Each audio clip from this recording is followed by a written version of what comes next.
Menurut lu gampang gak sih jadi Gus Miftah sekarang? Berarti Setiap kali dia jalan, orang akan selalu merujuk dia ke satu peristiwa. Bukan peristiwa yang bagus lagi. Sekarang gue nanya, emang gak pernah dia ngeborong jualan orang di ceramah dia? Gue yakin sering, cuman kita gak tahu aja karena kita udah difokuskan untuk satu kesalahannya. Sekarang gue nanya balik ke lo, mau gak hidup lo diingat atas satu kesalahan lo? Coach kasih solusi. Coach Rene Suhardono.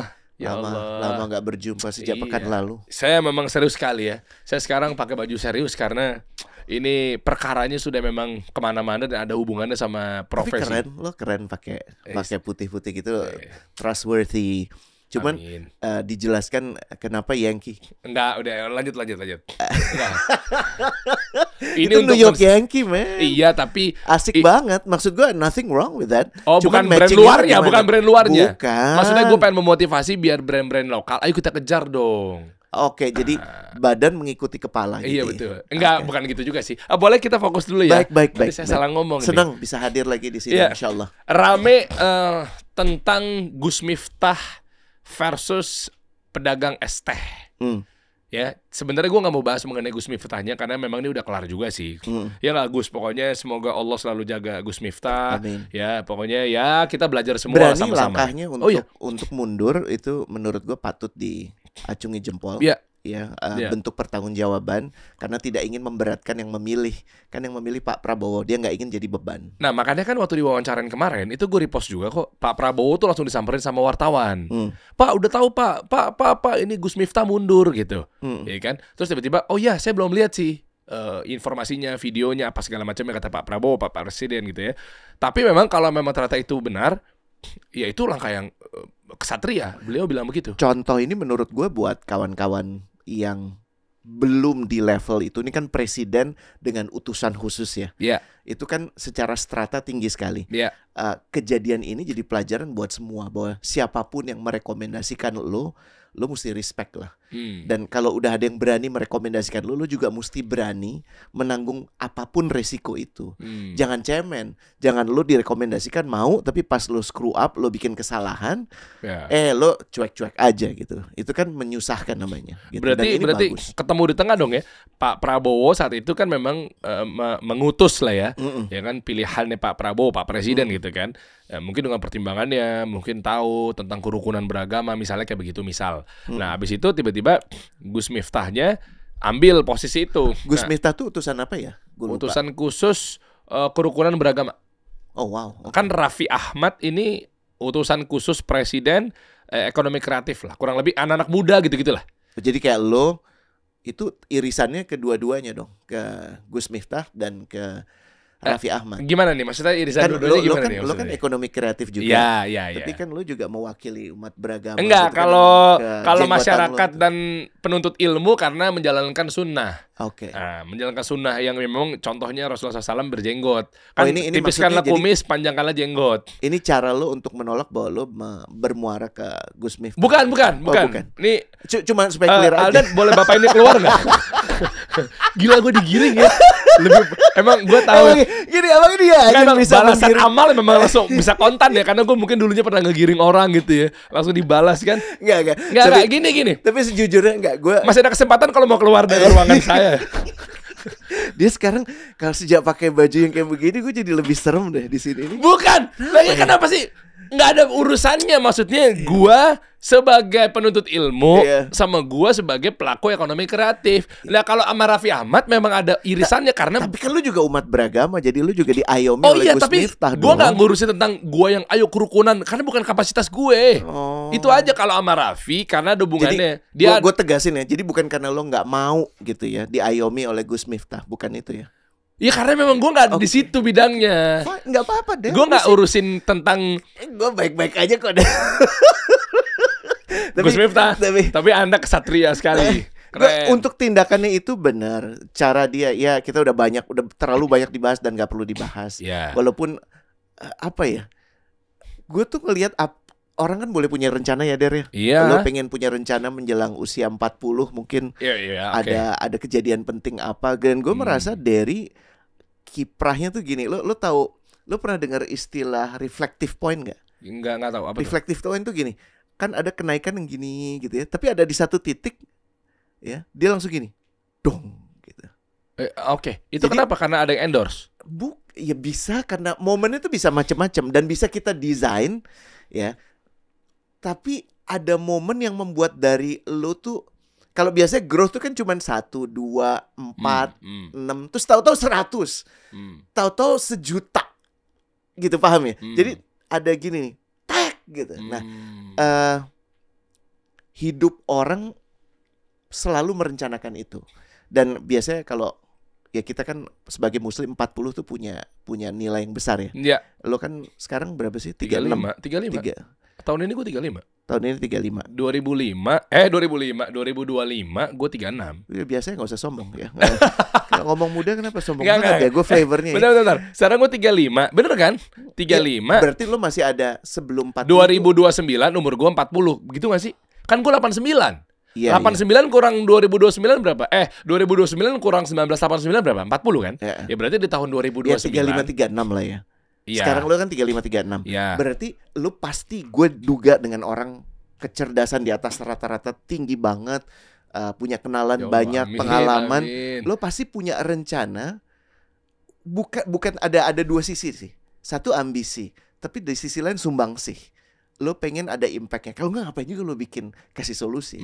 Kalau nggak, ngapain lo mesti peduli urusan orang lain? Ya lo peduliin aja, cari aja jabatan paling moncer gitu kan. Tapi lo memulai jatuh bangun lo dari mulai tempat ini di follow 200.000 sampai sekarang udah lewat dari 1.000.000 gitu, betul kan? Iya. Nah, itu lo punya rencana. Amin. Tapi yang paling mutlak itu kan Maha Perencana ya. Oh pasti. Iya kan? Pastilah. Jadi kita punya rencana, tapi semua orang punya rencana, tapi di atas semua rencana itu ada Sang Maha Perencana.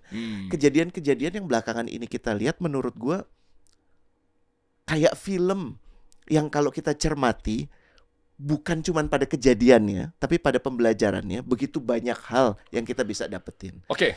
Case-nya Gus Miftah Son Haji gitu kan. Yeah. Dari berbagai macam sudut. Bahwa bagaimana pertanyaan-pertanyaan yang selalu gue obrolkan gitu ya, dan gue simak, siapa sih Gus Miftah ini sebenarnya? Apakah orang terlahir sebagai Gus gitu kan? Gue gak paham lagi tuh gelar-gelar kan? Atau itu gelar ya apa sih? Di luar sana gitu kan. Banyak yang iya gue punya guru, gue menyebut guru gue ustadz, karena ustadz kan guru. Tapi banyak juga orang-orang yang mempunyai sebutan ustadz. Nah, asal muasalnya kan pasti orang punya rencana untuk kemudian disebut, atau mungkin juga ini bagian dari rencana orang sehingga dia disebut itu. Namun yang paling krusial begini, dengan apapun julukan yang dititipkan ke lo, wadah lo tuh udah kuat belum? Nah, ini menarik nih coach, ngomongin wadah gini. Berarti kan kita harus nge-create ya. Nah, sedikit gue kan gini, bener ya, bener iya, banget. Apa yang lo create? Gue cuma pengen ngomong begini. Kalau lo keberatan dipanggil coach, gue keberatan dipanggil coach. Tentu kalau ada orang ngomong coach, gue akan bilang jangan panggil gue coach, gitu, betul nggak? Oke. Iya nggak?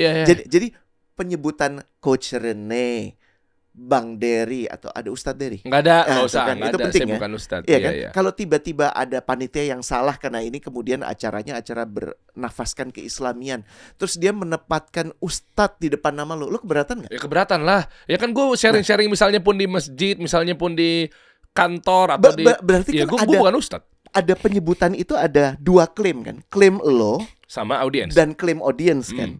Kalau nggak ketemu itu akan dikoreksi. Iya pasti. Iya kan? Ya, kalau audiens nggak ngerasa lo bukan ustadz, ya lo nggak disebut ustadz. Iya. Tapi kalau lo ngerasa gue ustadz, lo taruh nama ustadz dan lo meyakinkan audiens untuk disebut ustadz. Gitu. Bahaya kan? tuh, bahaya. Nah, itu bahaya. Pernah kan? Beberapa yang nggak tahu gue, misalnya ketemu di tempat umum apa segala macam, itu orang tuh Ustadz Dery. Gue langsung klarifikasi. Maaf pak, bang, maaf, saya bukan ustadz, panggil Kiai aja. Gitu. Ya maaf, saya bukan kiai. Lah kan gue ngomong gitu. Oh, berarti lo saya bukan ustadz, kiai. Enggak, gitu. Jangan dinaikin, kan saya bukan itu. Bahaya nih orang. Bahaya. Saya bukan ustadz, tapi saya kiai gitu ya. Iya. Atau panggil saya Habib. Ya kan nggak mungkin juga. Ya karena kan memang gue bukan Habib. Gue juga, tapi gue lagi daftar sih, Der. Gimana caranya? Pendaftaran ya bisa kita. Gak ada. Oh gak ada. Kirain boleh. Wow, gue masih nunggu ini soalnya respon dari Habib Muhammad bin Anis, temen juga. Gue suka bercandaan sama dia gitu. Gue ketemu beliau di di kebun kurma kemarin. Oh iya. Dia bawa Dream Tour kan? Iya. Dia bawa Dream Tour travelnya partner gue, teman gue si Halid Bakadam itu. Gue selalu bercandaan sama dia gini, Bib, gimana sih jadi Habib? Daftar aja.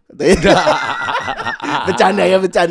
Gue sahabat baik itu, jadi gue bisa ngomong gini. Maksud gue gini, Coach. Ini kan ya oke lah. Sebenarnya gue nggak pengen panjang bahas di Gus Miftah. Gue berharap kayaknya nih berhenti di sini. Abis itu kita ngomongin terus apa kesimpulannya gitu kan, terus apa solusi. Gini, yang mau gue titik beratkan adalah kita nih kan demand creator, kalau gue bilangnya demand creation atau nge-create. Kita nih pelaku yang membentuk satu permintaan ya. Makanya istilahnya kalau mau launching produk ya lu harus woro-woro dulu. Coklat Dubai misalnya. Dan ilmu itu gue belajar banget dari lo sih. Sama-sama, amin. Walaupun ada beberapa ilmu gak berguna lain kayak personal branding. Itu penting. Bagaimana kita tuh harus bangun personal branding, nanti kita bahas ya. Perdebatan abadi ya, saudara-saudara ya. Perdebatan abadi. Makanya kenapa gue pakai baju putih ada itu kan. Lanjut ya. Jadi coklat Dubai. Maksud gue ke Don Bake Shop gitu ya. Ya izin segala hormat, gue ya sama Sarah kesana ya biasa aja, ya udah, ya ini tempat makan roti, kue, ya udah gitu kan. Terus tiba-tiba sekarang, boom, viralnya, sampai gue beli coklat Dubai di sana, mesti waiting list dulu, datang pagi-pagi dulu, Mall PIM 2 Street Gallery belum dibuka, gue udah masuk situ, bela-belain gitu loh. Maksudnya kan segitu demandingnya gitu loh. Nah, maksud gue ini kan di-create. Apa sih hubungannya sama ini gitu ya, sama Gus Miftah, Son Haji apa segala macam, Bapak Son Haji maksud saya. Artinya kan apa yang kita create, tinggal kita mau kemana arahnya. Yes. Maksud gua kalau memang misalkan gua ini bukan Ustadz, bukan Gus apa segala macam, ya sudah gitu. Tapi kalau memang gua ada label itu kan, gua nge-create-nya berarti kan gua nggak boleh ngomong aneh-aneh di panggung, gua nggak boleh macem-macem sampai akhirnya tujuan lu nantinya mau apa. Nah itu sih kalau gue yang mau titik beratkan. Nah jadi gue ada di pihak, gue akan bela Pak Presiden, Pak Prabowo bagi orang-orang. Nih maaf ya, gue baca komen-komennya yang orang-orang yang mungkin nggak tahu aslinya. Ngomennya tuh kayak, wah Pak Presiden salah pilih. Menurut gue sekarang gini dibalik deh. Nih gue mau objektif nih. Ntar kalau gue langsung sebut Pak Presiden nggak salah, ntar jangan subjektif lagi lu bilang. Maksud gue gini, semua orang bisa apa ya, memilih. Tapi kan kita juga nggak tahu yang kita pilih nih. Lah emang udah pasti makhluk dia sempurna. Ya kan misalnya gue nge-hire Aldan. Misalnya dia moncer karirnya gitu kan di BUMN, di startup apa segala macamnya. Gue tarik ke sini. Emang udah pasti jaminan garansi dia 100% gak akan buat masalah. Kan kayak gitu loh, Coach. Masih ingat ya yang sering kali kita bahas ya. Salah satu peran paling penting seorang leader itu adalah apa? Rekrutmen. Masih ingat ya? Bahkan seorang CEO kayak mendiang Steve Jobs atau para co-founder startup istimewa, peran dia adalah salah satu yang paling krusial, rekrutmen. Karena rekrutmen itu punya pengaruh yang besar. Masih ingat ya, garbage in, sampah masuk, bukan sampah keluar ya, sampah tinggal, sampah stay. Dan tidak ada, gue ulangi sekali lagi, ini gue tahu lo akan bilang gue kontroversial. Kita bisa bahas di kali berikut ya, soal pola rekrutmen. Pola rekrutmen terbaik itu hanya mengcover 30% dari keaslian, hanya bisa membuka 30% dari keaslian orang yang bersangkutan. Gue kasih contoh, kalau Derry itu aslinya 100%, yang bisa diungkap dari sebuah rekrutmen proses itu hanya 30%. Kecil juga ya? Kecil. Mau lo pakai kalau interview yang ngacak-ngacakan itu malah cuma di bawah 8%, man. Jadi interview yang nggak ada rencana, nggak ada polanya, itu 8%. Mau psychological test, mau role playing, itu 30%-an. Apa maksudnya? Maksudnya karena manusia itu ternyata punya sifat poker face sebenarnya. Bukan itu. Kan bisa muka dua dia. Karena memang terlalu kompleks yang namanya manusia. Dan yang gue ingin menyampaikan adalah begini, yang lo nggak tahu itu selalu lebih banyak daripada yang lo tahu. Bahkan untuk orang yang menurut lo tahu. Ya.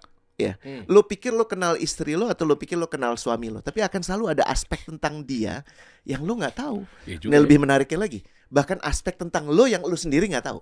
Ada nggak beberapa aspek yang lo baru tahu belakangan tentang lo? Oh iya. Kan? Iya. Jadi gue sama sekali nggak fair alegasi tuduhan bahwa ini kesalahan Pak Prabowo, bahwa dia salah, betul. Tapi tidak ada orang yang tidak pernah bersalah terkait memilih orang. Leader yang salah milih orang itu lumrah. Justru yang menarik adalah tingkat keberhasilannya lebih tinggi mana. Ini kan baru satu, ya kan? Dan gue yakin ada ketepatan dari pilihan Pak Prabowo, yaitu dengan Gus Miftah mundur. Berarti ada dong dia ngelihat nih orang. Bener, nah kan? Itu maksud gue fair kan? Dong. Dia nggak menunggu sampai berapa kali sih, kita nggak usah sebut case-nya deh.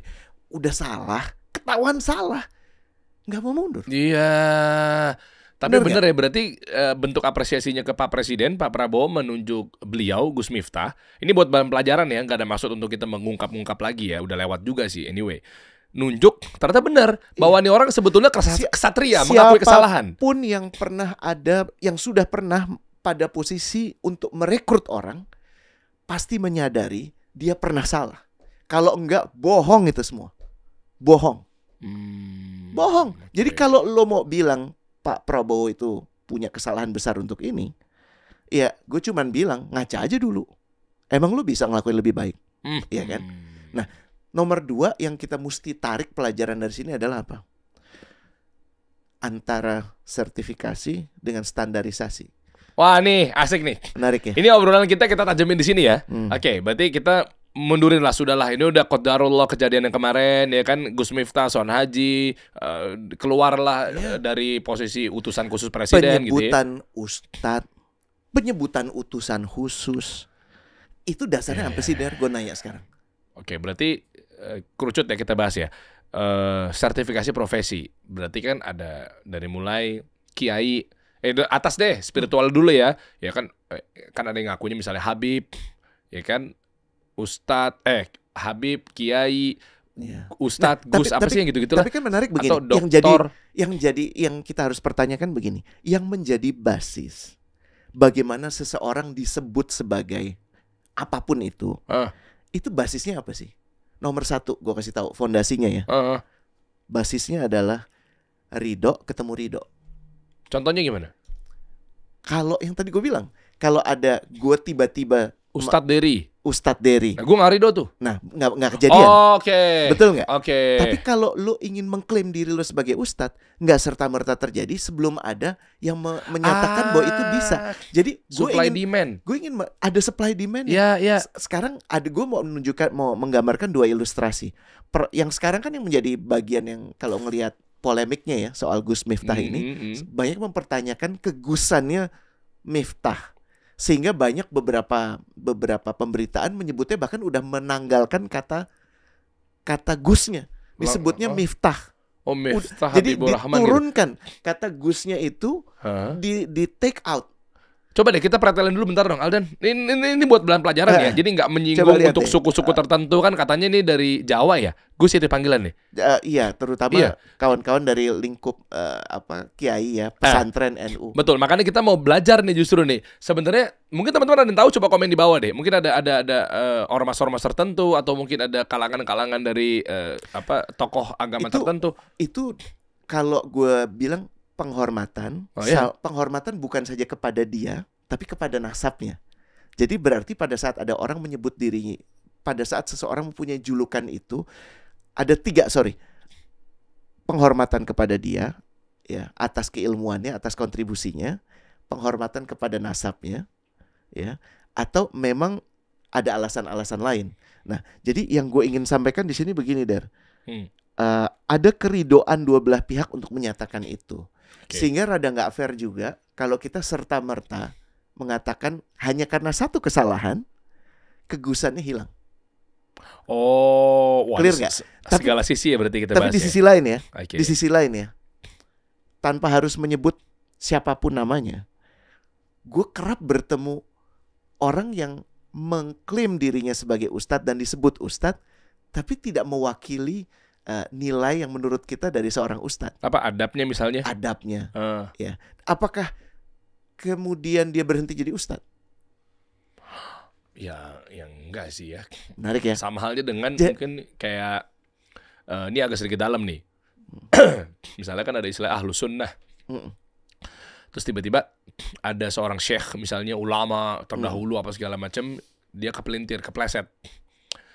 Tapi kan bukan berarti beliau dikeluarkan dari Ahlus Sunnah gitu kan. Misalnya dari fatwa-fatwanya, misalnya kayak ada kecuali ada ulama, sesuatu signifikan yang membuat dia mengingkari. Betul nggak? Akhirnya dia benar-benar keluar dari situ. Betul. Misalnya kayak contoh mau ta'aruf, nazar, kita melihat nih, gitu kan, udah tahu sepakat lah ya guru-guru kita atau mungkin dari ulama-ulama tertentu bilang bahwa ini keliru. Kayak misalnya ta'aruf tuh boleh ngelihatnya kan ya udah wajah misalnya.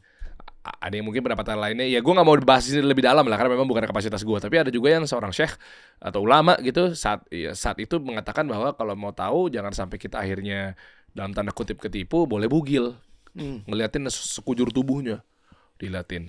Nah itu kan bukan ada. Oke, ya ini gue sebenarnya tahu nama apa segala macamnya, tapi mungkin ini bukan kapasitas gue kan. Kita sebagai di sini adalah berjalan berdasarkan ini orang ngobrol pengusaha, bukan gitu. Nah makanya akhirnya ada kayak begitu. Tapi gue tanya sama ulama-ulama dan guru-guru gue bahwa bukan, itu pendapatnya keliru. Loh, berarti kita keluarkan dia dari Ahlus Sunnah dong Ustaz. Oh bukan begitu cara mainnya.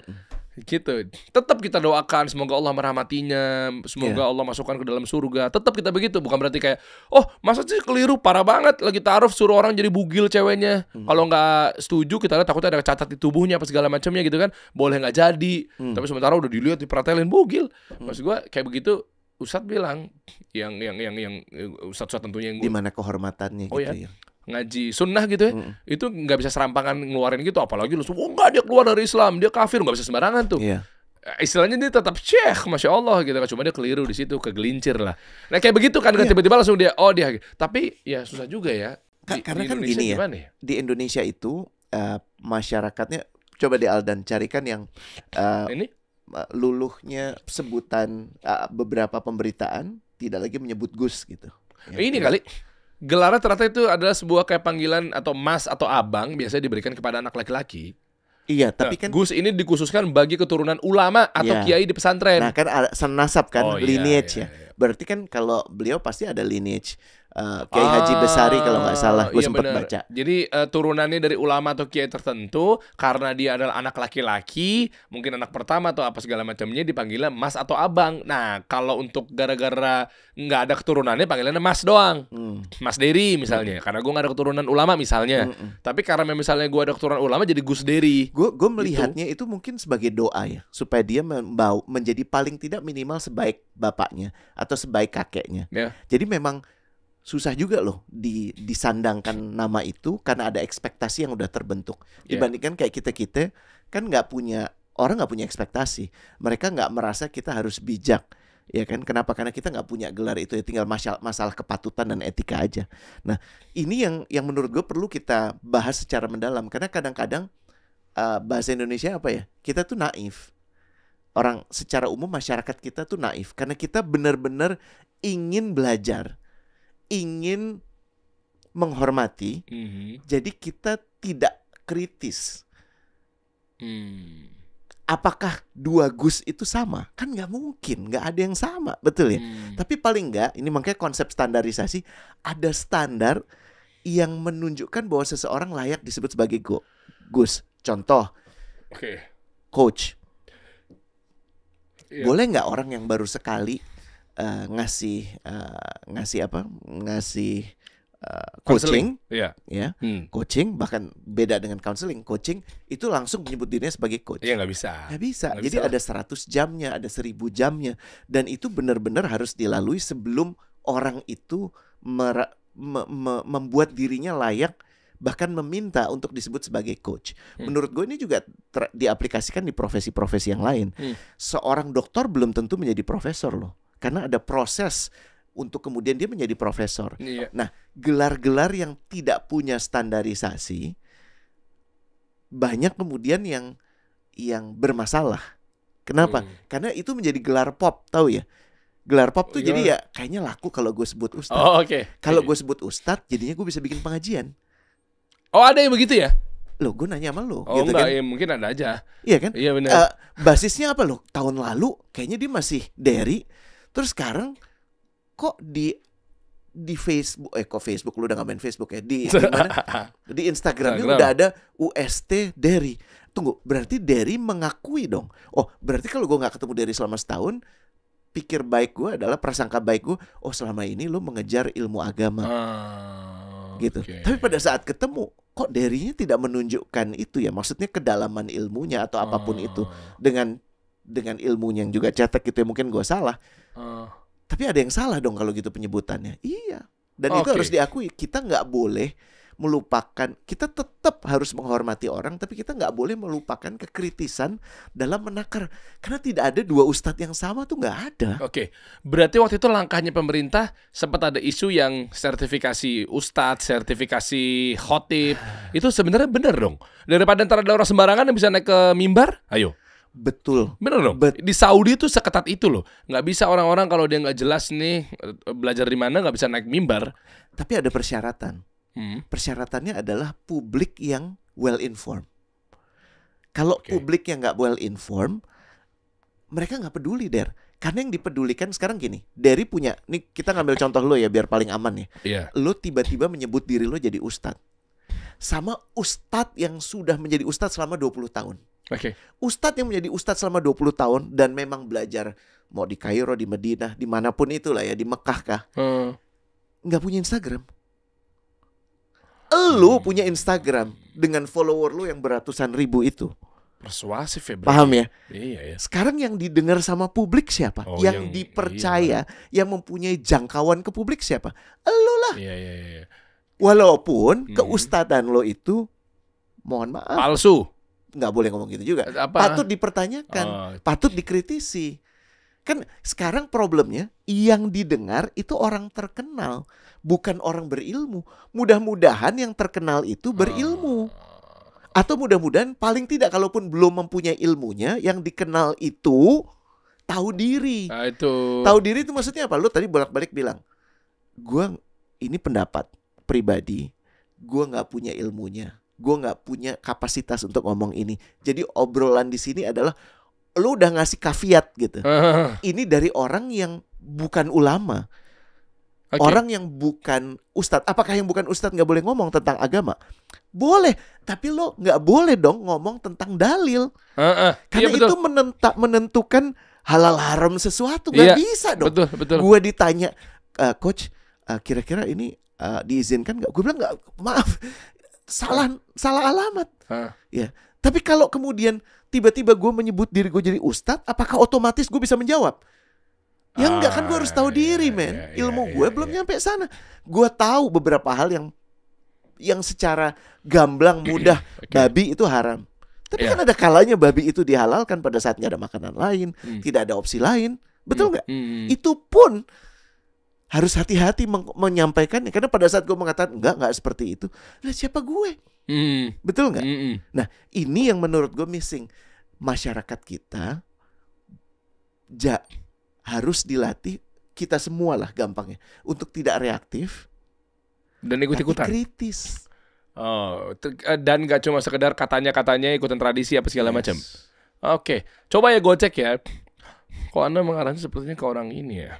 Tapi mudah-mudahan kita nggak kenal dan nggak tahu circle-nya. Iya, followersnya memang menuju ke 500 juta, berarti hampir menuju ke 500.000 misalnya. Enggak, tapi kayaknya dia masih tetap dia adalah creator atau apalah, pembuat konten. Tapi ya siapa memang, sih? Enggak, maksudnya. Oh iya benar. Oh, lu ngeliat apa sih?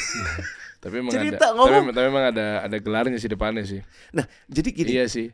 Kita nggak boleh suzon. Siapa tahu memang dia menimba ilmu langsung ke Madinah, ke Mekah, ke Yaman. Nah, makanya. Selama mungkin kita tadinya tahu dia adalah seorang YouTuber, dia adalah orang konten kreator, pengusaha misalnya. Kalau masyarakat kita belum kritis, butuh standarisasi yang kenceng. Iya. Kalau masyarakat kita sudah kritis, butuh sertifikasi.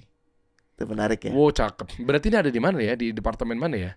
Kementerian mana ya? Menurut gue, kalau dibirokrasikan, ya masuk ke birokrasi pemerintahan, harus dibuat yang robust. Yang robust itu apa ya? Yang menyeluruh. Karena gue juga pernah begini nih. Ini cerita. Gue nggak mesti nyebut institusinya ya. Sejujurnya lo sama gue kan, kita tukang ngomong ya, makanya banyak yang suka tukang bual atau segala macam gitu. Penjual ludah gitu. Penjual ludah kan. Terus respon lu biasanya apa? Yang mana banyak gue responnya. Apa salah yang satunya? Mana sih? Kan lo selalu banyak orang kan bertanya gini, masa mau ngundang lo, coach, gue harus bayar sekian, kan cuma 2 jam. Oke. Iya kan? Iya. Gue dengan mudah bilang gini, yang lo dapat kan memang 2 jam, tapi 2 jam itu terbentuk dari, mohon maaf, kalau gue tanpa bermaksud menyombongkan, itu dari puluhan tahun pengalaman. Iya. Ya kan? Dan beberapa banyak hal yang gue pelajari terkait hal-hal spesifik tertentu, lo worth it untuk membayar gue. Kalau lo mampu. Iya. Kalau lo nggak mampu ya artinya lo pengen tapi gue nggak ridho. Tapi jangan dong lo mengatakan ke gue bahwa gue rasa gue kemahalan untuk bayar lo segitu. Loh, ini kan masalah ridho sama ridho. Paham ya? Atau jangan-jangan instansi itu adalah punya tolak ukur kali. Itu yang terjadi. Punya acuan kayak itu misalnya yang contoh, sering terjadi. Itu kan namanya standarisasi, bahwa kalau saya mau mempekerjakan orang, salah satu contohnya adalah kalau dia lulusan S1, setiap jamnya untuk ngomong 2,5 jam. Jadi kalau Coach Rene 2 jam ngomong 5 juta misalnya. Kalau S2 3,5. Kalau S3 4,5. Ini ada institusi, dan gue dengan hormat mengatakan terima kasih, saya menghormati ada standarisasi itu, tapi bukan berarti saya harus mengikuti. Karena saya selama ini, dan itu berjalan sudah belasan tahun, sudah ada arrangement, angka saya di atas itu. Coba bentar. Ini ada aturan main dari mana? Dia tolak ukurnya apa? Ini indikatornya apa? Bahwa kalau S1 harus 2 juta. Berapa sih 2,5? Iya, 2,5. Awalnya kan gini, Der. Yang namanya standarisasi itu gini. Kan anginnya gitu. di mana ya? Gitu. Nah, tapi kan kita nggak boleh hanya berhenti di situ. Kalau misalnya fungsi lo seperti itu, ya udah, artinya lo hanya mampu menjangkau orang-orang yang mau dibayar segitu. Itu S1 sama dengan 2,5 juta tuh ukuran apa gitu loh? Nggak ada, ya cuman dibuat aja seperti itu. Siapa? Berdasarkan apa? Kan harus jelas itu. Misalnya perpres, permen, apa nih? Iya. Apapun perpres permennya itu pun juga didasarkan pada apa? Didasarkan pada kepatutan. Kepatutan untuk ukuran yang mereka pahami. Lumrah. Kelumrahan. Tapi kan di luar itu ada kelumrahan lain. Kan kalau ngomongin lumrah kan kita juga bisa. Sekarang saya dilumrahkan juga segitu. Sekarang gue gini. Awalnya misalnya ya, katakanlah dari 50 juta gitu misalnya ya. Iya. Pada saat lu pertama kali bikin untuk masang tarif, lu mungkin nggak masang 50 juta. Oh enggak lah. Enggak. Sama, gue juga pertama dulu gue seneng aja ngomong, terus gue nggak minta, tiba-tiba ada yang ngasih amplop. Terus gue bilang terima kasih. Itu berjalan beberapa tahun sampai istri gue bilang, kok banyak yang manggil lo ya? Lo dapat berapa? Nih, ada yang ngasih 100.000, 500.000, 2 juta gitu dulu ya. Paling tinggi tuh gue inget banget 2 juta. Saat itu gue udah yang ya Allah gitu, seneng banget gitu ya. 2008, 2006, 2006. Terus lama-lama bilang gini, istri gue bilang gini, ya kan nggak fair dong. Maksudnya kamu tambah banyak yang minta kamu ngomong. Waktu itu buku gue juga udah mulai keluar. Aku manajerin deh, aku kelola deh. Terus akhirnya dibuatlah pertama. Angkanya berapa? Coba deh aku taruh 12.500.000. Oke. Iya kan? Seru nih. Iya kan? 12.500.000. Mulai pada saat ada yang minta, dari tadinya 100 permintaan misalnya ya, turun jadi 30. Cuman 30 itu artinya mereka yang mau ngambil ini. Sementara yang lain tentunya nggak ngambil dong, karena nggak mampu ya, atau nggak mau. Atau bilang si Rene kemahalan nih 12 juta. Tergantung persepsinya dia kan. Kan itu masalah. Ya gue butuh berapa kalau hitung-hitungannya. Kalau dari sisi gue, kebutuhannya adalah gue pengen pendapatan gue dari sini berapa ya, memenuhi dapur ngebul gue nggak? Gitu, paham ya? Terus akhirnya gue bikin buku kedua, ketiga, sampai akhirnya angka gue yang sekarang yang gue gak harus sebut berapa. Tapi mahal sekali adalah, Anda, saya kan tahu angka Anda. Tapi poinnya adalah itu didasarkan pada satu proses yang gue kan gak harus bilang. Maksudnya gini, ini udah 5 tahun gak ganti-ganti loh, gak dinaikin. Kenapa? Karena gue juga merasa gak patut menaikkan. Ridho sama ridho lagi ya ujung-ujungnya. Kalau istri gue yang sekaligus manajer gue udah bolak-balik tiap tahun naik. Terus gue bilang gak mau. Kenapa? Satu, gue melihat demand-nya udah flat. Karena sempet flat ya, jumlahnya yang minta tuh kan bisa dibaca setahun tuh berapa. Iya. Lu korporasi soalnya. Iya kan? Maksudnya udah mencapai titik yang baik. Dan gue lebih seneng tuh gini, ya udah orang ridho, nggak gue coba terus naik gitu. Tapi ujungnya nanti nggak ada yang mau, turun gitu kan. Lebih sakit tuh. Gue lebih seneng tuh stabil aja. Dan ini toh buat dapur ngebul gitu. Nah, dari situ kemudian belajarlah sebuah konsep yang namanya ridho ketemu ridho itu tadi. Dan artinya kalau lo nggak ridho, jangan merasa tidak ada seorang lain yang ridho. Hanya karena lo nggak ridho membayar segitu, bukan berarti tidak ada orang yang tidak mau membayar segitu. Beliau Gus Miftah kan konon ada. Ini juga ini case menarik ya. Apa tuh? Menyebutkan bahwa nggak tahu benar atau enggak, wallahu alam, ada penyebutannya bahwa untuk mengundang beliau ada angka tertentu 75 juta kalau nggak salah. Masa nggak mungkin lah, masa dia buka ada seorang ustadz masa menarik begitu 75 juta, masa sama kayak MC pembawa acara, host, presenter, ternama. Tapi kan pertanyaannya begini. Coba buka Dan, coba cari. Saya nggak mungkin lah, ini orang baik kok kayaknya. Pertanyaannya kan begini. Coba dicek deh. Coba. Sekarang bukan Gus Miftah Yati Pesek. Apa urusannya? Ya, yang Yati Pesek. Si Aldan ngirimin. Kok benar? Gus Miftah diduga tarif ceramahnya 75 juta per 1,5 jam. Kenapa jadi bahas Gus Miftah lagi sih? Enggak, dia udah ngundurin diri, coach. Enggak, ini mau bicara soal sertifikasi, standarisasi, dan kewajaran dalam dibayar. Gitu. Poin gue pertama adalah begini. Pakai dibuka lagi si Aldan. Kan sekarang gini. Gue tenang ya kawan-kawan ya. Dalam kekesalan lo tentang case ini, coba tolong lo berpikir jernih. Pada saat ada seseorang yang disebutlah di sini Gus Miftah dibayar berapa?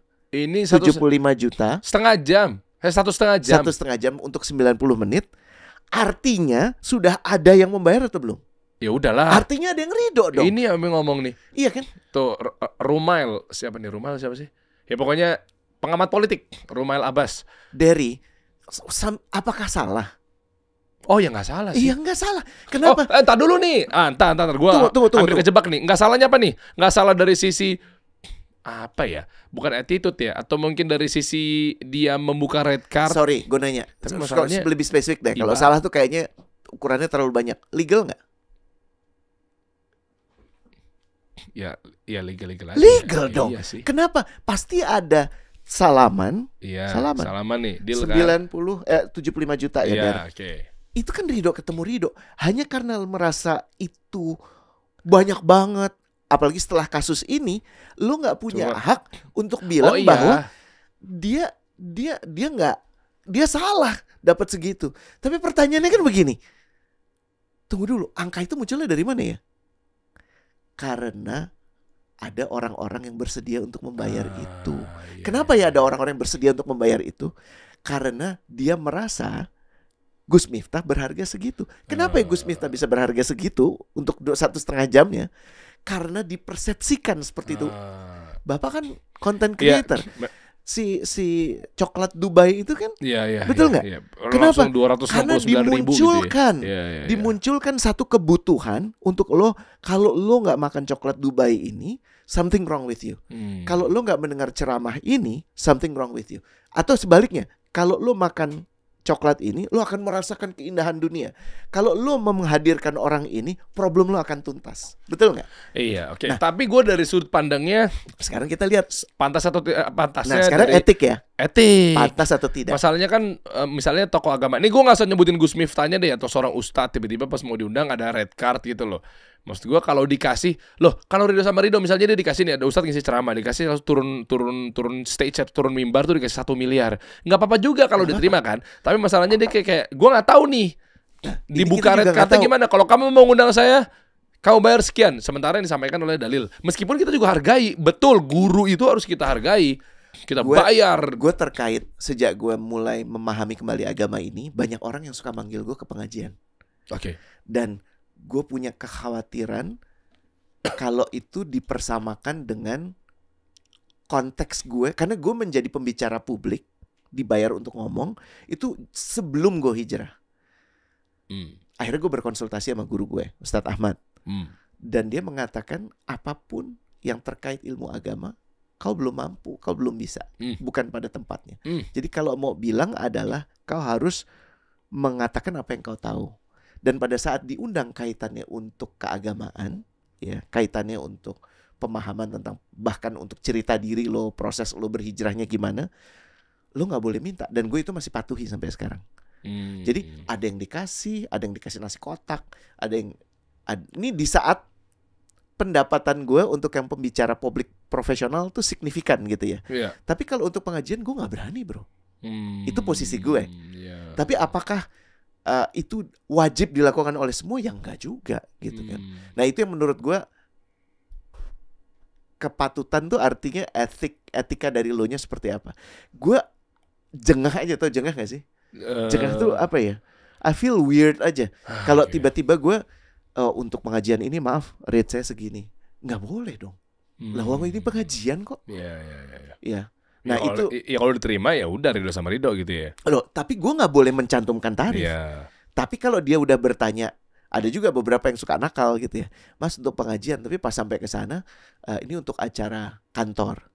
Oh gitu. Ada. Dijebak. Ada. Nah, kena prank gitu. Kalau udah gitu, ya gue ketawa aja kan, karena ya udah datang, masuk gue langsung talk to the hand. Ya enggak. Beberapa kali itu terjadi, gue tetap jalani, tapi abis itu gue catet dong.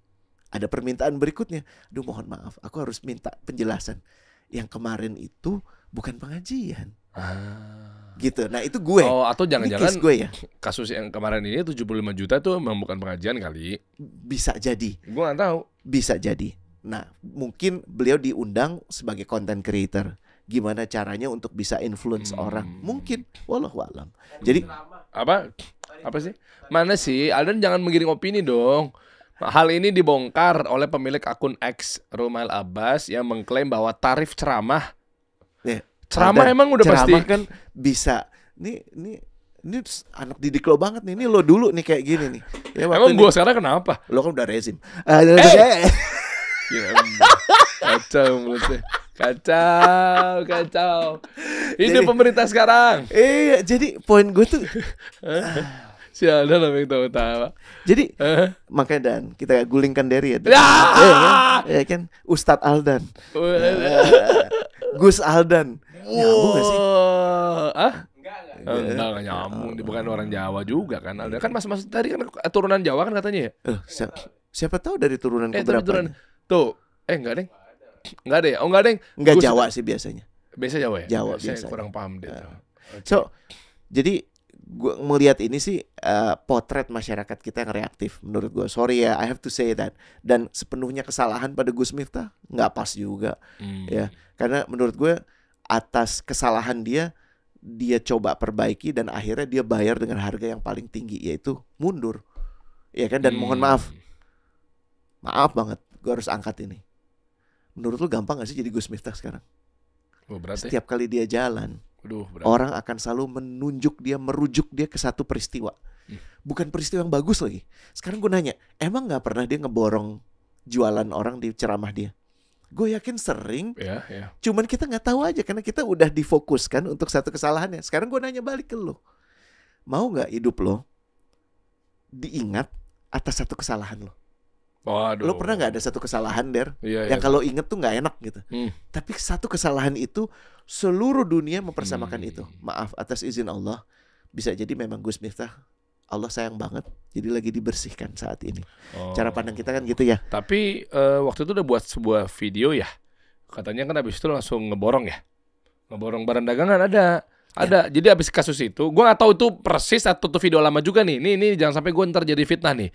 Artinya ada videonya. Ada videonya dia ngeborong ST ini. Kan, tapi habis itu dihapus videonya. Kalau sudut pandang yang sekarang setelah kejadian itu, orang akan bilang, ya karena ada kejadian itu lo sekarang borong. Tapi gue punya keyakinan.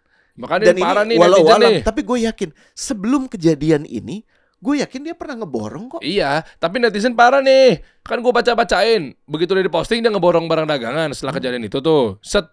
Sekarang udah dihapus, udah gak ada lagi. Pas betul dia ngundurin diri, parah netizen baca-baca. Satu, wah Gus gak ikhlas nih, berarti borongnya. Terus yang kedua lebih parah lagi. Parah netizen nih. Jangan ngomong gitu, dibilang begini katanya. Ya, udah kayak semacam klarifikasi ngeborong dagangan, tapi tetap gak dapat jabatannya lagi. Kecewa aku. Padahal aku udah bluffing. Akhirnya aku hapus aja deh. Toh juga ujung-ujungnya aku gak jadi utusan khusus. Parah. Nggak boleh begitu, Susan. Siapa tahu memang dia memori Instagramnya penuh. Apapun makanya mungkin. Dihapus. Apapun mungkin. Tapi poin gue, kita berpikir kritis. Jangan pernah. Iyalah. Nggak boleh jangan lah. pernah menjadikan satu kesalahan menjadi label orang itu. Iya. Karena lu juga nggak mau digituin. Ada nih. Baru. Ada nih. 6 hari yang lalu. Lo yang nggak ada yang itu yang mana? Netizen emang nih lu jadi ada apa nggak ada sih? Videonya masih ada nggak sih? Tuh, borong jajanan malam Ahad Pahing 6 hari yang lalu. Seusai dianggap hina pedagang es teh. Mana sih? Oh, ya. So, back to the topic there. Menurut gua, we're too reactive. Kita tuh reaktif banget. Dan akhirnya kita nggak kritis. Udah otomatis orang yang reaktif itu nggak kritis. Kenapa? Karena dia hanya selalu punya kebutuhan mengomentari yang di depan dia. Kita berdoa, kita tidak termasuk orang yang salah mengukur diri. Kenapa? Karena kalau kita salah ngukur diri, publik yang akan ngukur kita. Lo salah ngukur diri lo udah ngeklaim A, B, C, D, E, publik akan bilang enggak. Allah akan menetapkan waktu terbaik untuk itu kapan. Jadi ya udah biasa aja gitu. Dan atas semua yang lo pikir lo penting, jangan-jangan sebenarnya nggak penting-penting amat. Ini kan pelajaran, ya. Dan soal standarisasi, konsep standar, sertifikasi itu dua hal yang berbeda. Ya, kalau publiknya kritis, dengan mudah standar itu diaplikasikan. Tapi kalau publik belum kritis, butuh sertifikasi. Cuman sertifikasi pun tidak akan mampu mencakup semuanya. Makanya harus selalu dibuat ruang-ruang untuk bisa menyesuaikan itu. Coba teman-teman, kalaupun misalnya ini adalah butuh sertifikasi profesi, biar lebih clear, itu skemanya gimana sih yang lo tahu? Mungkin atau ke kementerian terkait, atau Kemenkumham, atau HAKI, atau Kementerian Tenaga Kerja, atau apa sih? Gue malah ingin tanya, sebut deh nama-nama yang menurut lo mencerminkan ustadz, ya, atau anything yang antara nama dengan gelar dengan nama dan amalannya itu dalam perspektif lo saat ini itu seimbang. Karena kan 3 itu ya. Ada nama lo, ada gelar lo, sama ada amalan lo. Cocok kan nih? Betul. Amalan kan macam-macam ya, dari siapa? Kan dari perkataan misalnya. Banyak yang nyebut kayak Gus Baha atau misalnya ada yang lain gitu ya. Coba siapa? Gue pengen denger dan kasih kita alasannya kenapa ini kita jadikan ajang untuk belajar berpikir tidak reaktif dan kritis. Dan ini nggak melulu ustadz, nggak melulu tokoh agama. Enggak, tapi kayak misalnya tiba-tiba coach. Ini nih, ya coach, atau kemarin sempat rame loh, yang skincare apa? Yang ternyata masuk penjara tuh. Hah? Dokter. Apa der? Masuk penjara, coach dia punya. Bentar, gue di recent ini gue Ria Beauty. Apa itu? Ria Beauty yang mukanya jerawat tapi dia di derma stroller rapatnya dihancurin dulu gitu, tapi ternyata itu dia tuh kan treatmentnya tuh sekali treatment tuh 85 juta. Tapi ternyata dia cuma sarjana perikanan. Sementara di bionya itu adalah apa nih? Kosmetik apalah tahulah, apalah. Nah, ini rame nih. Tuh rompi oren kan dia pakai. Polisi ungkap biaya sekali. Nah, ini pasti kalau gitu. Polisi ungkap biaya sekali treatment di Ria Beauty capai 85 juta. Jadi dia mukanya kayak di kemarin di Dr. Richard Lee kan sempat bahas juga tuh. Ini ya, nih. Mana ya? Sempat rame kok tuh di Dr. Richard Lee. Akhirnya di ujungnya tuh sampai diginiin muka orang. Dibedarain dulu, jadi dia dirusak dulu sel-selnya, nanti dia ngambil dari mana sih, dan yang dihancurin dulu, nanti dia ngambil dari darah kita, baru diserumin, dimasukin ke dalam, terus untuk ngembalikin muka yang bopeng-bopeng atau mungkin apa segala macamnya. Nah, caranya begini, sampai kayak hancur gitu muka orang. Tapi ternyata begitu diusut, kan banyak yang ngadu ya. Gue nggak tahu, berarti kalau ada aduan kan berarti kan nggak ngefek, atau mungkin ternyata ada kesalahan atau malpraktek, penjara, tuh. Ya kan? Tak punya latar belakang medis, sosok Ria, dokter abal-abal, Ria Beauty, ternyata cuma sarjana perikanan, nekat buka klinik kecantikan. Sama kan? Nah dia katanya ngakunya kayak begitu, soalnya gelarnya tuh Masya Allah tabarakallah gitu loh. Yang seputar tentang ini, beauty ya, seputar tuh gelarnya tuh. Astagfirullah. Tuh gelar panjang banget. Tapi di dunia kecantikan. Tunjukin nanti ya di sini. Nah. Gua tapi ternyata kan dia mungkin orang ngiranya ini adalah ahli medis, dokter. Tapi ternyata dia bidangnya berbeda, perikanan gitu loh. Makanya dia begitu dicek kebongkar semuanya. Persepsi ditangkap polisi kan karena ada kerugian, ada yang merasa dirugikan, betul nggak? Iya. Atas apa yang diperjanjikan. Iya, karena bukan bidangnya. Karena klaim. Karena bukan bidangnya. Kalau dokter bikin klinik kecantikan, dokter yang spesialis kulit kelamin misalnya, kulit lah, nyambung. Nah masalah ini kan bukan itu sarjananya. Sekarang gue tarik lagi ya. Kerusakan yang menurut lo muncul dari ustadz yang tidak paham ilmu, tapi mengklaim sebagai ustadz, itu tampak nggak tampak? Tampak. Enggak dong. Oh enggak ya? Tampak. Tapi kan ada gelarnya. Oh tapi nggak nampak ya. Iya. Kerusakan dalam cara lo berpikir. Iya. Kerusakan, kesesatan yang muncul dari situ.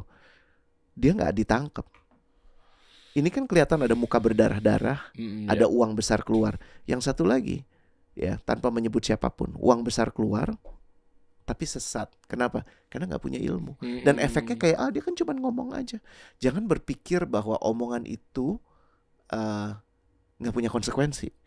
Omongan itu punya konsekuensi buat yang mendengar, baik meyakini atau menentang, tapi terutama yang meyakini. Apalagi kalau itu salah. Tapi lebih penting konsekuensi buat lo yang belum kelihatan sekarang. Bahwa lo masih dibiarkan oleh Allah berjalan. Ya, itu bukan berarti nggak ada yang nangkep lo, nggak ada yang merasa dirugikan. Tapi bukan berarti lo dirugikan. Bukan berarti lo tidak merugikan. Iya. Dan waduh, serem banget. Bahayanya adalah yang akan lo bayarkan itu mahal sekali nantinya. Jadi ada kejadian, kalau masih di dunia pun itu masih baik. Makanya hati-hati banget. Kalau yang ini nih clear. Tapi gue serem tuh yang ada di ranah spiritual. Jadi jangan songong. Dan terkait ilmu agama, ya kita baiknya tuh ya mintanya pada guru-guru yang mulia gitu, yang memang mendedikasikan waktunya, energinya untuk mempelajari. Ya karena memang ada ilmunya bagaimana cara memilih guru. Dia kan ada beberapa tahap tuh ya. Dia main sama siapa, dia belajarnya di mana. Ya 5W1H lah kalau mau gampangannya begitu kan. Apa yang dia pelajari, di mana dia tempat belajar, siapa gurunya. Tapi kan lagi-lagi kalau udah dilalah followernya 1 juta dan udah penyebutannya ustadz, masa lo mau nggak percaya? Itu kan yang menjadi emang menarik, ya siapa coach yang mana? Ya siapa sih yang tadi yang ada di ini lo kan? Gue kan nggak tahu. Siapa sih? Yang mana sih? Nggak perlu disebut lah. Apa? Muncul. Ini kita muncul. Kagak, nggak usah dimunculin. Si Aldan mancing-mancing nih. Jadi udah komen di bawah deh. Kira-kira mana disinyalir nanti kita jadi detektifnya. Obrolan ini sembari lo belajar kritis. Kritis tuh bukan jahat ya, bukan nyinyir. Kritis itu adalah lo menakar yang lo tonton dan gunakan ilmu untuk memahami benar nggak nih orang. Di sisi lain, kalau lo yang sekarang lagi merasa bisa jualan dengan gelar-gelar apapun itu, pikirkan bahwa itu semua punya konsekuensi dan hati-hati dalam meletakkan itu. Karena suatu saat lo pasti harus bayar dengan satu kejadian yang memalukan, ya, atau bahkan lebih parah lagi, nanti lo disuruh bayarnya. Atas semua yang lo klaim itu salah benar Ustadz tuh kan salah satunya harusnya punya kebisaan, ya, pemahaman ilmu untuk bisa mengatakan mana yang benar mana yang salah. Nah ilmu lo kagak ada, lo nggak nyampe, lo nggak pernah belajar, gitu kan? Dan orang udah menginduk kepada lo, orang udah belajar kepada lo, orang udah menjadikan keputusan hidup mereka dari lo. Lo salah lagi. Salah ya, ngaku-ngaku ya misalnya kayak, tapi kan dia kan nggak perlu ilmu amat, coach kan misalnya keturunan Nabi. Ya misal dia ngaku kayak gue nih, salah gue karena gue bukan keturunan Nabi, gue ngaku keturunan Nabi gitu maksudnya. Kalau yang ngaku yang beneran keturunan Nabi ya udah, Masya Allah, tabarakallah gitu. Kalau itu gimana? Ya,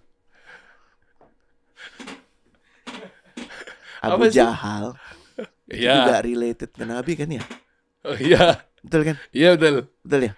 Ya udah, jawabannya semudah itu. Jadi maksudnya hanya karena maksudnya yang ada ngaku-ngaku pakai gelar itu? Enggak, udah cukup. Hah? Cukup. Lu nggak boleh suzon lu, coach. Emang siapa sih? Coba komen. Coach kasih solusi.